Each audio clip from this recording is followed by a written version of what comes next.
Yemen संख्याओं का एक ऐसा निकाय जिसे यम पंक्तियों तथा यन स्तंभों में रख कर एक आयताकार सारणी के रूप में व्यवस्थित किया गया हो, एम क्रासियन कोड का आव्यूह कहलाता है। मैट्रिक्स आव्यूह का मतलब आ धन व्यूह, आयताकार व्यूह। जैसे आप अक्सर देखते हैं परीक्षा भवन में परीक्षार्थियों को बैठाया जाता है, या आप ट्रेन में देखिए यात्रियों को बैठने का जो ढंग होता है। अगर आप किसी दुकान पे जाते हैं तो अलग अलग प्रकार के जो वस्तुएं होती हैं उनका मूल्य किस प्रकार निर्धारित करने के लिए एक चार्ट बनाया गया है। अपने दैनिक जीवन में हम तमाम ऐसी चीज़ें देखते हैं जो आव्यूह से संबंधित रहता है, यानी कि एक सिस्टम है, रेक्टेंगुलर अरे आप यमन नंबर्स यानी कि यमन संख्याओं का एक ऐसा सिस्टम है जिसे यम पंक्तियों तथा यन स्तंभों के रूप में रखकर एक आयताकार व्यू, एक आयताकार सारणी के रूप में व्यवस्थित किया गया हो। आप यहाँ देखते हैं कि आप जो ये देख रहे हैं एग्जाम्पल में, यहाँ देखिए ये जो हॉरिजेंटल लाइन है पहली, इसको रो 1 बोलते हैं, ये रो 2 है, ये रो 3 है। ये क्षैतिज जो है, क्षैतिज आप देखिए, ये पहला रो है, पहली पंक्ति, ये दूसरी पंक्ति, ये तीसरी। और ये वर्टिकल है, ये पहला कॉलम, दूसरा कॉलम, तीसरा कॉलम। इसमें चूंकि यम रो है और यन कॉलम है, इसलिए इसका क्रम एम क्रॉस यन हुआ। यदि आव्यूह में एम पंक्तियां तथा यन स्तंभ है तो उसे यम क्रॉस यन क्रम का आव्यूह कहते हैं। नीचे उदाहरणों में देखिए 3 रो है, देखिए पहला रो, दूसरा रो, तीसरा रो, पहला कॉलम, दूसरा कॉलम, तीसरा कॉलम, इसलिए इसका क्रम 3 क्रॉस 3 है। और जो अंदर ये अवयव है, ये तत्व जो है, A11 है, A12, A13, A21, A22, A23, A31, A32, A33, ये सब आव्यूह के तत्व हैं। और आव्यूह का जो तत्व होता है, ये व्यापक तत्व को AIJ से व्यक्त करते हैं। आई पंक्ति को और जे स्तंभ को व्यक्त करता है। जैसे A11 लिखा तो पहला रो पहला कॉलम, A12 है तो पहला रो दूसरा कॉलम, A13 है तो पहला रो तीसरा कॉलम। जैसे ए देखिए क्या है, A22, इसका मतलब दूसरा रो और दूसरे कॉलम के स्थान पे स्थित है।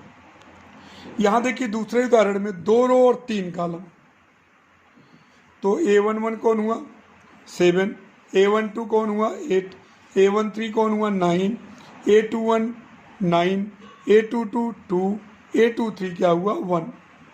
तो आपने देखा आव्यूह यमन संख्याओं के एक ऐसा निकाय है जिसको यम पंक्तियों तथा यन स्तंभों के रूप में रखकर एक आयताकार सारणी के रूप में व्यवस्थित किया गया हो।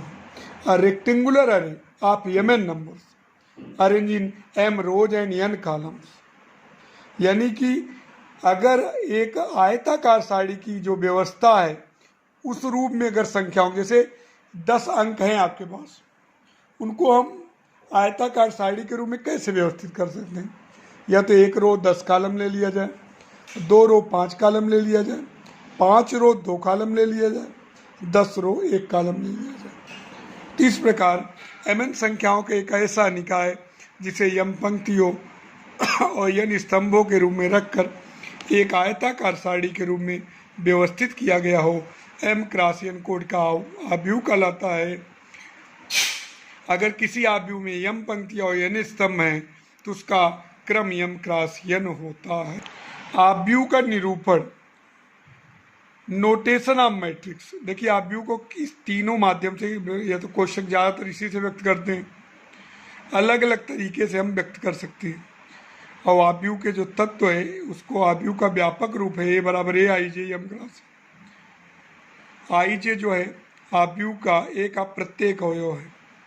आई वी पंक्ति और जेवें स्तंभ को व्यक्त करता है। इसी प्रकार वो A11, A12, A13, हम इस प्रकार इसको व्यक्त कर सकते हैं। आव्यूहों के प्रकार पर चर्चा करेंगे। बहुत महत्वपूर्ण है, क्वेश्चन इस पर आधारित आते भी हैं बोर्ड परीक्षा में। सबसे पहले क्षैतिज आव्यूह होता है हॉरिजॉन्टल मैट्रिक्स, ऐसा आव्यूह जिसमें पंक्तियों की संख्या स्तंभों की संख्या से कम हो। आप देखिए क्षैतिज आव्यूह में 2 पंक्तियां और 3 स्तंभ हैं, तो ऐसा आव्यूह जिसमें पंक्तियों की संख्या स्तंभों की संख्या से कम हो, यानी कि यम क्रॉस यन कोटि का अगर आव्यूह है तो यम लेस देन यन होगा, यानी कि 2 क्रॉस 3, 3 क्रॉस 4, 4 क्रॉस 5, यानी कि पंक्तियों की संख्या स्तंभों की संख्या से कम क्षैतिज आव्यूह कहलाता है। और ऐसा आव्यूह जिसमें पंक्तियों की संख्या स्तंभों की संख्या से अधिक हो ऊर्ध्वाधर आव्यूह कहलाता है। वर्टिकल मैट्रिक्स, जैसे देखिए आप दिए गए उदाहरण में 3 रो हैं और 2 कॉलम हैं, पंक्तियों की संख्या तो 3 है लेकिन स्तंभों की संख्या 2, इसलिए ऊर्ध्वाधर आव्यूह। वर्ग आव्यूह क्या होता है? ऐसा आव्यूह जिसमें पंक्तियों की संख्या स्तंभों की संख्या के बराबर हो, यानी कि जितनी पंक्तियां हो उतने स्तंभ हो, यानी कि यम बराबर यन। 3 रो 3 कॉलम, 4 रो 4 कॉलम, 2 रो तो 2 कॉलम, स्क्वायर मैट्रिक्स, यानी कम अधिक बराबर। यदि आव्यूह में पंक्तियों की संख्या स्तंभों की संख्या से कम है तो क्षैतिज आव्यूह, यदि आव्यूह में पंक्तियों की संख्या स्तंभों की संख्या से अधिक है तो ऊर्ध्वाधर आव्यूह, यदि पंक्तियों की संख्या स्तंभों की संख्या के बराबर है तो वर्ग आव्यूह। वर्ग आव्यूह में एक चीज और आपको जानना बहुत जरूरी है कि इसमें विकर्ण होते हैं। जैसे ये देखिए ये वाला, प्रत्येक वर्ग आव्यूह में 2 विकर्ण होते हैं, लेकिन जो बाएं हाथ के ऊपरी सिरे से दाएं हाथ के निचले सिरे को मिलाने वाला विकर्ण होता है, इसको बोलते हैं मुख्य विकर्ण, लीडिंग डायगोनल, प्रिंसिपल डायगोनल, यानी कि जो बाएं हाथ के ऊपरी सिरे को दाएं हाथ के निचले सिरे से मिलाता है विकर्ण, इसी को बोलते हैं मुख्य विकर्ण।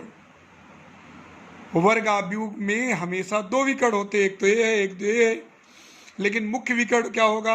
बाएं हाथ के ऊपरी सिरे को दाएं हाथ के निचले सिरे से मिलाने वाला विकर्ण, लीडिंग डायगोनल है, मुख्य विकर्ण। अब देखिए पंक्ति आव्यूह क्या होता है? रो मैट्रिक्स, जैसे नाम ही है पंक्ति, रो मैट्रिक्स ऐसा आव्यूह जिसमें केवल एक पंक्ति हो। देखिए इसमें केवल एक पंक्ति है, इसलिए इसका नाम पड़ा पंक्ति आव्यूह। पंक्ति आव्यूह का अर्थ होता है जिसमें केवल एक पंक्ति हो। अभी तक आपने आव्यूहों के प्रकार में जाना क्षैतिज आव्यूह, जिस आव्यूह में पंक्तियों की संख्या स्तंभों की संख्या से कम हो। ऊर्ध्वाधर आव्यूह, जिस आव्यूह में पंक्तियों की संख्या स्तंभों की संख्या से अधिक हो। वर्ग आव्यूह, जिस आव्यूह में पंक्तियों की संख्या स्तंभों की संख्या के बराबर हो। और इसमें आपने सीखा मुख्य विकर्ण। किसी भी वर्ग आव्यूह में 2 विकर्ण होते हैं, बाएं हाथ के ऊपरी सिरे को दाएं हाथ के निचले सिरे से मिलाने वाला जो विकर्ण है, यानी A11 को A33 से मिला दीजिए तो यही विकर्ण क्या कहलाता है? वर्ग आव्यूह। पंक्ति आव्यूह ऐसा आव्यूह जिसमें केवल एक पंक्ति हो, उसको पंक्ति आव्यूह कहते हैं। स्तंभ आव्यूह, जैसे नाम ही था पंक्ति आव्यूह ऐसा आव्यूह जिसमें केवल एक पंक्ति हो। स्तंभ आव्यूह क्या होगा? ऐसा आव्यूह जिसमें केवल एक स्तंभ हो, स्तंभ आव्यूह कहलाता है। कॉलम मैट्रिक्स, शून्य या रिक्त आव्यूह, 0 और नल मैट्रिक्स।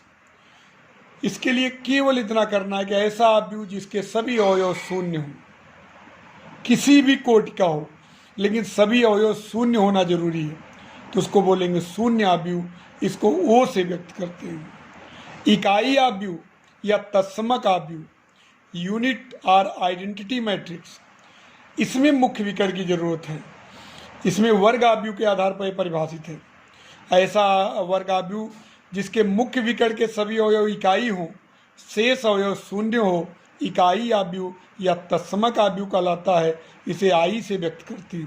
देखिए इसमें मुख्य विकर्ण के सभी अवयव इकाई है और शेष अवयव शून्य है। ये 3x3 कोटि का इकाई आव्यूह है।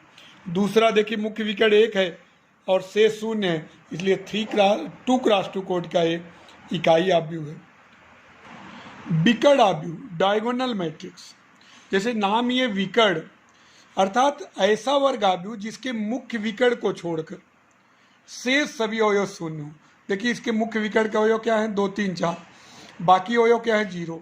विकर्ण में ही ताकत है, यानी विकर्ण को छोड़कर शेष अवयव 0 हो तो उसको विकर्ण आव्यूह। अदिश आव्यूह स्केलर मैट्रिक्स, दिशा न बदले, यानी विकर्ण के सभी अवयव सेम हो, यानी कि ऐसा वर्ग आव्यूह जिसके मुख्य विकर्ण के सभी अवयव समान हो और शेष सभी अवयव शून्य हो, अदिश आव्यूह स्केलर मैट्रिक्स कहलाता है।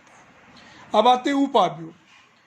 यदि किसी वर्ग आव्यूह के कुछ पंक्तियों और स्तंभों को छोड़ दिया जाए, जैसे देखिए ए आव्यूह है 7 6 5 9 1 2 4 7 9, तो इसकी देखिए पहली पंक्ति और पहले स्तंभ को छोड़ दिए, क्या बचा 1 2 7 9, तो इसको क्या कहेंगे, सब मैट्रिक्स उप आव्यूह। त्रिभुजीय आव्यूह ट्रायंगुलर मैट्रिक्स, ये 2 प्रकार का होता है, पहले समझ लीजिए। त्रिभुजीय आव्यूह मतलब कि किसी भी वर्ग आव्यूह के मुख्य विकर्ण के ऊपर या नीचे के सभी अवयव शून्य हो। ये 2 प्रकार का होता है, एक ऊपर त्रिभुजीय आव्यूह अपर ट्रायंगुलर मैट्रिक्स, इसमें देखिए मुख्य विकर्ण के नीचे के सभी अवयव शून्य, यानी कि त्रिभुज ऊपर बना है इसलिए नाम पड़ा ऊपर त्रिभुजीय आव्यूह, यानी कि मुख्य विकर्ण के नीचे के सभी अवयव शून्य हो तो इसे ऊपर त्रिभुज बना इसलिए ऊपर त्रिभुजीय आव्यूह, और मुख्य विकर्ण के ऊपर के सभी अवयव शून्य हो तो उसे क्या कहेंगे, निम्न त्रिभुजीय आव्यूह लोअर ट्रायंगुलर मैट्रिक्स, यानी कि मुख्य विकर्ण के ऊपर के अवयव शून्य हो तो लोअर ट्रायंगुलर मैट्रिक्स, और मुख्य विकर्ण के नीचे के सभी अवयव शून्य हो अपर ट्रायंगुलर मैट्रिक्स। तुलनात्मक आव्यूह कंपेरेबल मैट्रिक्स, इसमें क्या होता है, कोई अगर दो आव्यूह हो, उन दोनों में पंक्तियों की संख्या और स्तंभों की संख्या बराबर हो, जैसे इसमें 2 क्रॉस 3 है तो इसमें 2 क्रॉस 3 है, इसको बोलेंगे तुलनात्मक आव्यूह। इसमें ध्यान दीजिएगा कि सेम आर्डर होना चाहिए, 2 क्रॉस 3 2 क्रॉस 3, तो हम ए और बी को तुलनात्मक आव्यूह कह सकते हैं, यानी कि ए और बी तुलनात्मक आव्यूह कहलाता है।